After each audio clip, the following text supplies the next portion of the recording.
Assalamualaikum warahmatullahi wabarakatuh. Alhamdulillahirabbil alamin wa bihi nasta'inu ala umurid dunya waddin. Wassalatu wassalamu ala asrafil anbiya'i wal mursalin nabiyyina Muhammadin wa ala alihi wa sahbihi wa man tabi'ahum bi ihsanin ila yaumiddin, amma ba'du. Para ikhwah sekalian, a'azzani Allahu wa iyyakum. Alhamdulillah, pada pagi hari ini Allah Subhanahu wa taala memberikan kepada kita semua banyak nikmat. Nikmat luang, nikmat kesehatan, sehingga kita bisa mendengarkan dan mengkaji kitab yang ada di depan kita semua, yaitu kitab Al-Fiqhu Al-Muyassaru fi Dha'i Al-Kitabi was Sunnah, yang ditulis oleh Nukhbatun minal Ulama. Nukhbatun minal Ulama. Nah, tadi judul kitab ini adalah kitab fikih. Kitab fikih Al-Muyassar, yang ringkas, yang gampang lah, yang gampang. Fi Dhawil Kitabi was Sunnah, diambil dari kitab was Sunnah, kemudian yang ditulis oleh Nukhbatun minal Ulama, beberapa orang dari para ulama yang di Arab Saudi. Nah, kita akan membaca muqaddimahnya saja langsung, karena durasinya hanya 30 menit. Kita akan membaca tamhidnya, walaupun sebenarnya masih ada pembahasan lagi sebelum kita memasuki tamhid, yaitu adalah fase-fase perkembangan fikih di zaman Nabi, zaman para sahabat, dan tabi'i dan tabi'ut tabi'in. Karena waktunya sangat sedikit sekali, dan insya Allah ketika sudah masuk, insya Allah Anda akan jelaskan. Kalau antum bisa membaca dalam kitab Sahih Fiqhus Sunnah. Nah, kita akan membaca tamhid. Nah, dan tamhid ini mirip sama muqaddimah.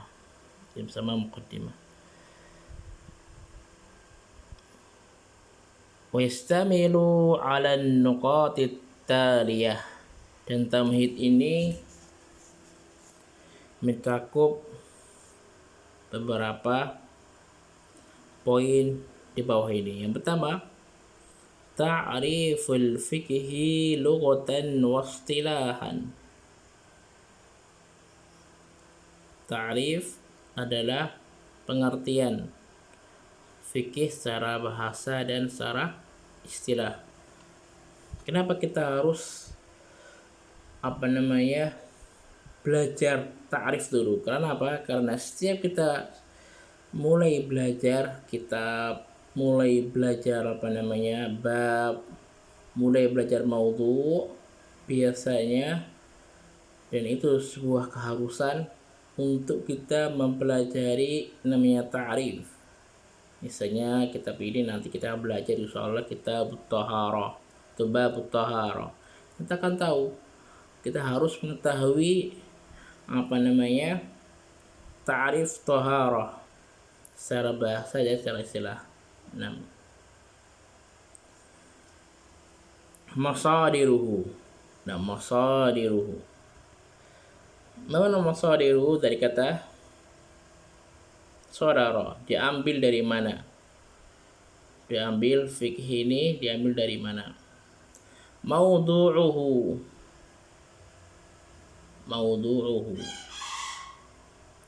Maudhu apa? Maudhu isinya apa aja?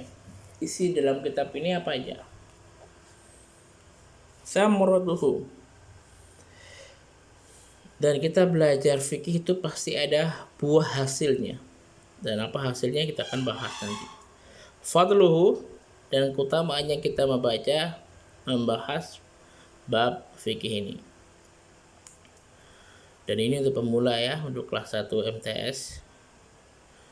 Dan silahkan kalian beli kitabnya dan dipelajari lagi.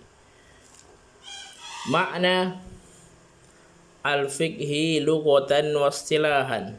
Makna fikih secara bahasa dan secara istilah. Apa maknanya fikihnya itu dalam bahasa?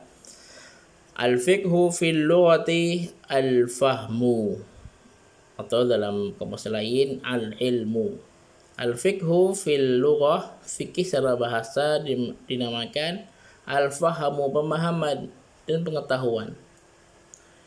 Diambil dari mana ini? Wa minhu qaulullahi ta'ala an qaumi Syuaib. Diambil dari firman Allah Subhanahu wa taala yang menjelaskan tentang kaum Syuaib. Kaum Syuaib. Allah Subhanahu wa taala berfirman, "Ma nafqahu katsiran mimma taqul." Ma nafqahu katsiran mimma taqul. Artinya adalah kami tidak memahami, tidak mengetahui banyak apa yang kamu katakan. Dalam tafsir Ibnu Katsir, nafqahu bimakna nafhamu wa na'lamu. Berarti ma nafqahu tu ma nafhamu wa ma na'lamu. Wa qawlu azza wa jalla walakin la tafqahuna tasbihahum. Dan akan tetapi la tafqahuna, kalian tidak memahami tasbihahum, tasbihnya mereka. Nah, lanjut, al-fiqhu fil istilah, fikih secara istilah. Dan fikih secara istilah ini mendalam, sangat mendalam. Dan yang kita insya Allah akan belajar fikih fil istilah. Apa itu? Al-ilmu bil ahkamis syar'iyyah. Ilmu mengetahui hukum-hukum syariat. Hukum-hukum syariat. Al-amaliyah, yang sifatnya adalah pekerjaan. Sifatnya adalah pekerjaan, seperti kayak wudu, tayamum, sholat, doa, puasa, haji, umroh, dan sangat banyak sekali. Al-muktasabah, mana muktasabah? Al-ma'khudha, yang diambil dari mana? Min adillatiha at-tafsiliyah, dari dalil yang sifatnya terperinci.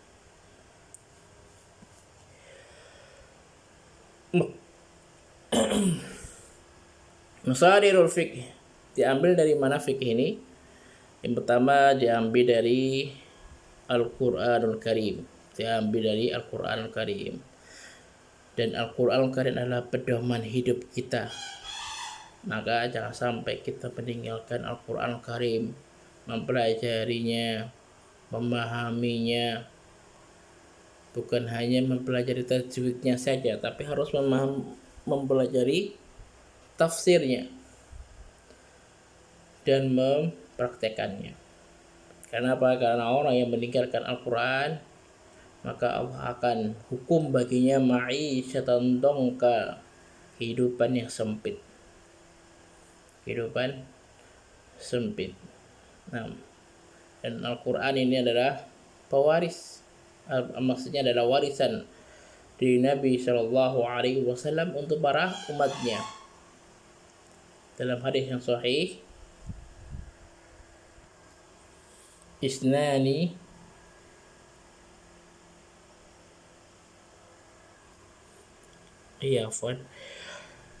Taqtu fikum amrayni lan tadillu ma tamassaktum bihima, kitabullahi wa sunnatu nabihi sallallahu alaihi wasallam.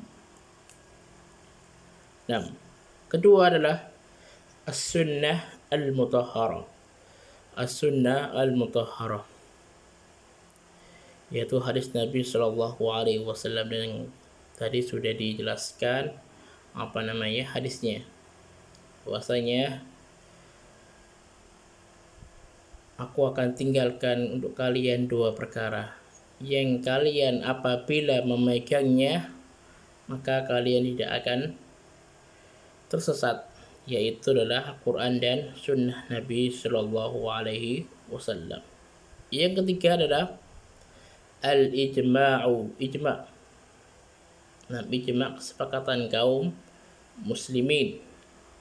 Yang keempat adalah al-qiyas. Dan inilah kesempurnaan Islam.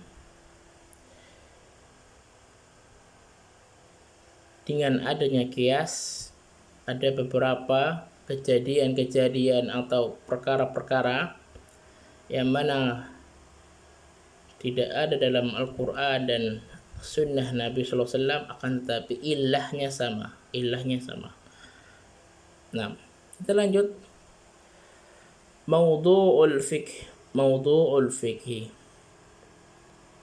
Di dalam fikih itu apa aja? Di dalam kitab fikih itu apa aja?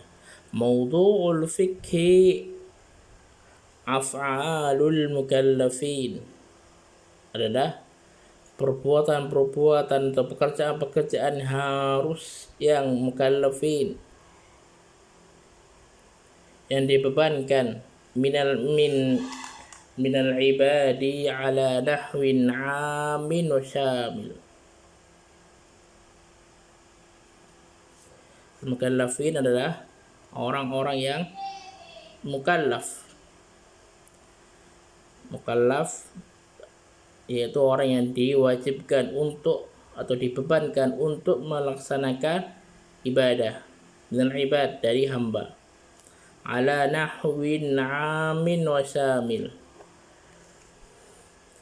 secara umum dan semua yang mukallaf harus mengerjakannya. Wa huwa yatadawalu alaqatil insani ma'a rabbih wa ma'a nafsihi wa ma'a mustamahi. Dan mencakup fikih disebut adalah alaqatil insan,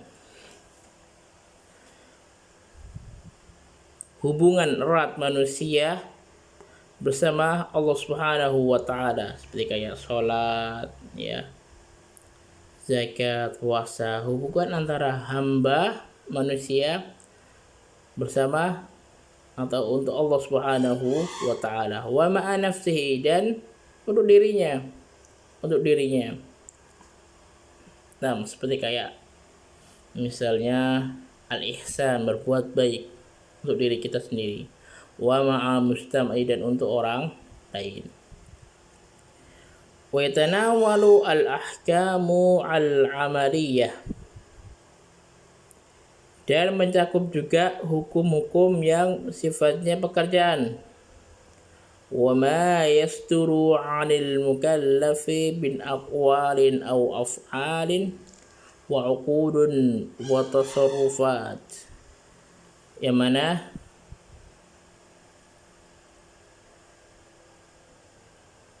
hukum-hukum tersebut, ya, ma yasturu 'anil mukallaf, yang diambil dari mukallaf, min aqwarin, dari perkataan-perkataan, wa af'alin, dan perbuatan-perbuatan, wa uqud, dan akad-akad, wa tasarrufat. Nah, wa hiya ala nau'ain, ada dua. Al-ahkamul ibadat, dan kita insyaallah akan memasuki untuk kelas 1 MTS adalah as-shaum, at-taharah, kemudian as-shaum, as-salat. Dan nanti untuk kelas 2 as-shaum wal hajj wa nahwiha. Wasani ahkamul muamalat.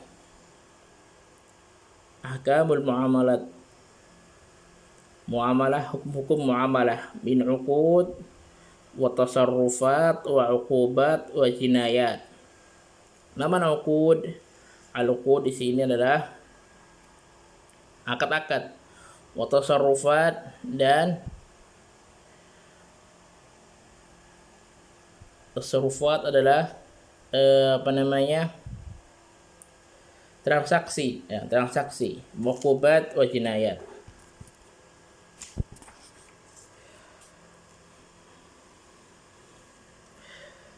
Wa dhamanat, doman yaitu adalah jaminan, wa ghairuha mimma yaqsudu bihi tanzim alaqatin nasi ba'duhum ma'a ba'd. Nah, dan untuk kelas 1 tidak ada hukum-hukum di bawahnya. Tidak ada 6 ahkamul usrah, ahkamul muamalah, ahkamul jinayah, ahkamu ad-dawliyah. Nah, langsung kita akan membahas samratu ilmul fiqih, buah dari kita belajar ilmu fikih. Ma'rifatul fiqhi wal amali bihi, kita bisa mengetahui fikih, hukum-hukum, wal amalu bihi, kemudian juga kita harus melaksanakannya. Nah, ketika sudah kita mengetahui tidak diamalkan, itu seperti apa? Khimar, seperti kayak keledai. Maka kita harus mengamalkannya, mendakwahkannya.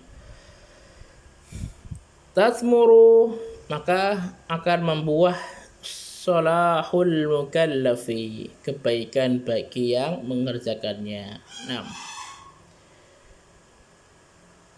dan agama Islam, ketika Allah Subhanahu wa taala merintahkan kepada kita suatu ibadah, maka di situ yakinlah banyak kebaikan-kebaikan, banyak manfaat-manfaat di dalamnya. Kita ambil satu contoh, salat. Salat yang kita kerjakan sehari minimal 5 kali. Sehari minimal 5 kali. Dan manfaat salat sangat banyak sekali.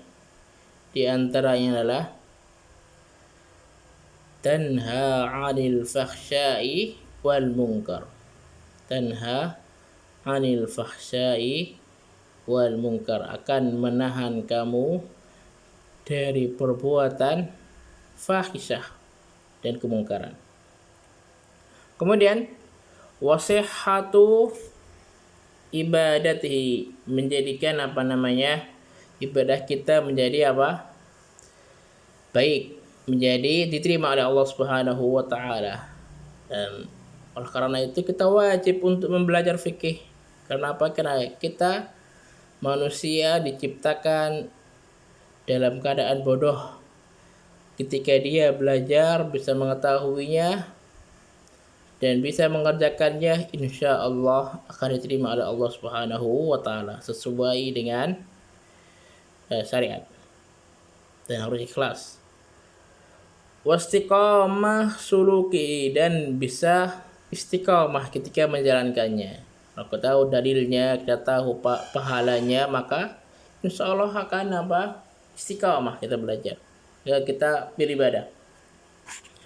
Fa idza salahal 'abdu salahal mujtama'.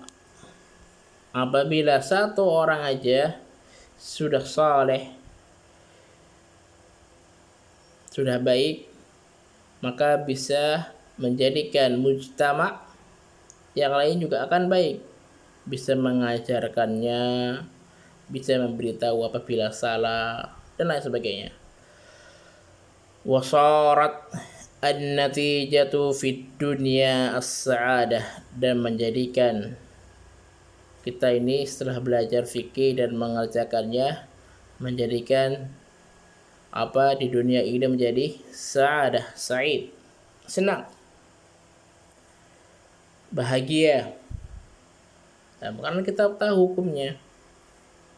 Contoh saja, kita tahu hukum bahwasanya mencuri itu adalah perbuatan haram, dan apabila kita mencuri akan dipotong jari kita atau tangan kita. Nah, maka kita tidak mencuri. Dengan satu orang yang aja mengetahui hukum haramnya mencuri dan dia bisa mengajarkan kepada orang lain, maka insya Allah daerah tersebut menjadi